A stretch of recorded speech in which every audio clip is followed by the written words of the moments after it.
Welcome back to తెలుగువారి రుచులు. నేను మీ హర్ష. ఈరోజు మన కిచెన్ లో నోరూరించే టమాటో పచ్చడి, అది కూడా పండు మిర్చి కాంబినేషన్ లో సంవత్సరం అంతా నిల్వ ఉండేలాగా ఎలా తయారు చేసుకోవాలో తెలుసుకుందామా? అసలు టమాటో పచ్చడి అంటే ఇష్టం లేని వాళ్ళు ఎవరుంటారు చెప్పండి? అందులోనూ పండు మిర్చి కాంబినేషన్ లో అయితే ఇంకా చెప్పనవసరం లేదు.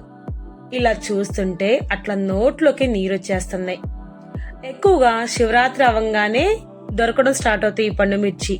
ఆల్మోస్ట్ ఎండాకాలం కంప్లీట్ అయ్యేలోపు ఎక్కడో చోట దొరుకుతూనే ఉంటాయి. ఇంకా ఈ రెండిటి కాంబినేషన్ లో ఈ పచ్చడి రుచి అయితే అద్భుతమనే చెప్పాలి. అమ్మమ్మల కాలం నాటి నుండి వచ్చే ఈ పచ్చడిని వేడి వేడి అన్నంలో కాస్త నెయ్యి వేసుకుని కలుపుకొని తింటే మాటల్లో చెప్పలేని మధురానుభూతి మన సొంతం. మరి మీకు కూడా రెసిపీ కావాలా? చలో మరి కిచెన్ కి.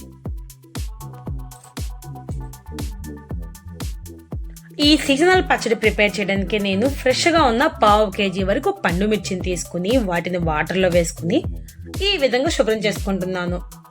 ఇంకా శుభ్రం చేసుకున్న వీటిని ఒక ప్లేట్ లోకి తీసుకుని ఎండ తగులుకోకుండా ఆరబెట్టుకోవాలి.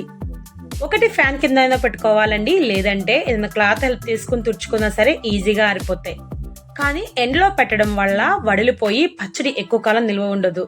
సో అందుకోసమే ఎండలో పెట్టుకోకుండా వీటిని ఆరబెట్టుకోవాలి అంటుంది. ఇంకా పండు మిర్చి ఆరేలోపు నేను ఇక్కడ 1/2 kg వరకు టమాటో, 1/2 kg వరకు పండు మిర్చిని తీసుకున్నాను కాబట్టి కంపల్సరీగా 1/2 kg వరకు టమాటోస్ ని తీసుకోవాలి. ఇంకా టమాటోస్ ని కూడా శుభ్రంగా క్లీన్ చేసుకుని ఈ విధంగా రెడీ చేసుకున్నాను. టమాటోస్ చూసారు కదండి, చాలా ఫ్రెష్ గా ఉన్నాయి. కంపల్సరీగా టమాటోస్ అనేది మెత్తగా ఉండకూడదండి. మెత్తగా ఉందా పచ్చడి ఈజీగా పాడైపోతుంది. సో అందుకని ఫ్రెష్ గా ఉన్న టమాటోస్ నే తీసుకోండి, అది కూడా దూరగా ఉన్నదే తీసుకోండి. ఇంకా ఈ విధంగా క్లాత్ హెల్ప్ తీసుకుని వీటన్నిటిని తుడుచుకుని మరీ ఆరబెట్టుకుంటున్నాను.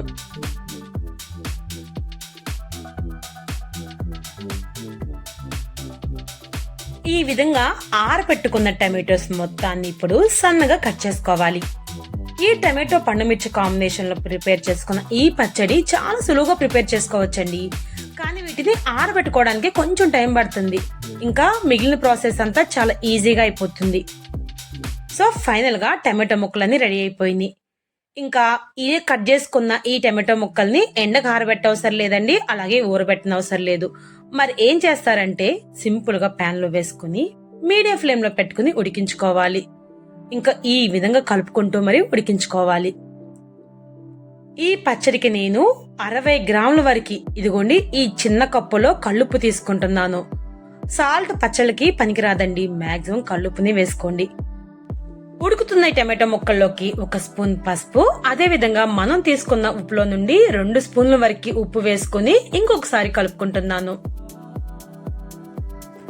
ఈ టమాటో ముక్కలు ఉడికించుకునేటప్పుడు దాన్ని మూత పెట్టి ఉడికించుకోకూడదండి.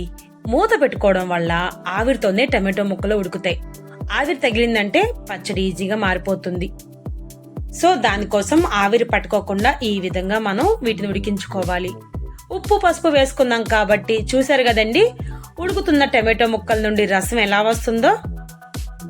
ఇంకా నేను ఈ పచ్చడికి 50 గ్రాముల వరకు చింతపండుని తీసుకుంటున్నానండి.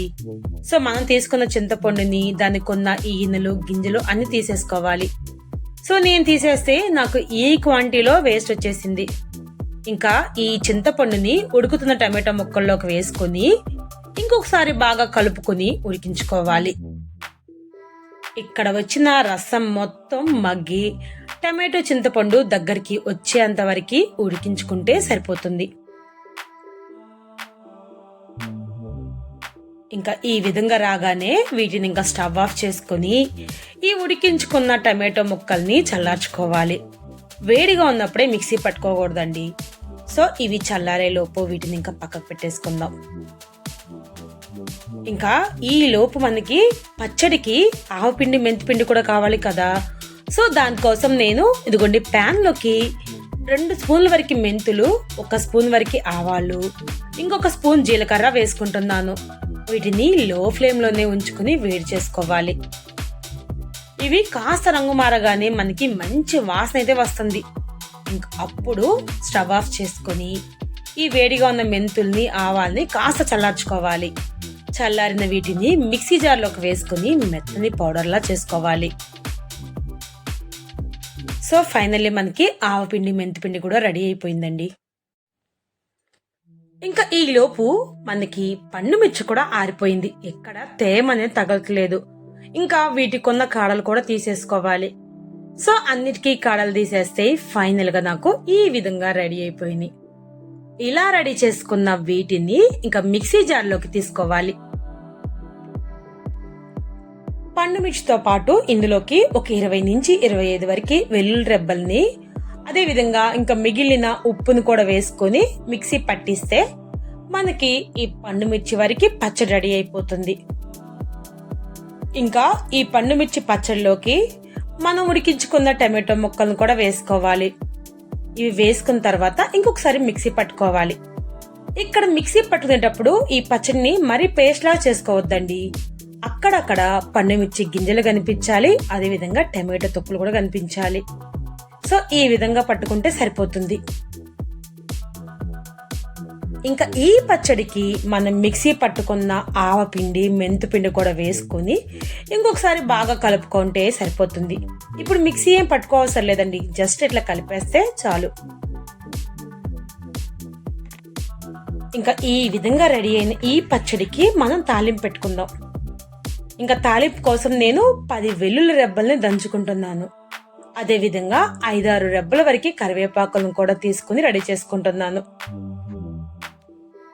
ఇంకా ప్యాన్ లోకి 200 గ్రాముల వరకు పల్లీల నూనె గాని లేదా సన్ఫ్లవర్ ఆయిల్ అయినా వేసుకోవచ్చు.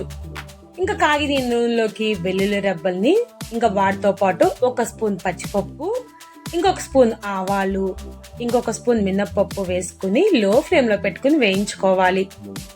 జస్ట్ 1 నిమిషం వేయించుకుంటే చాలండి.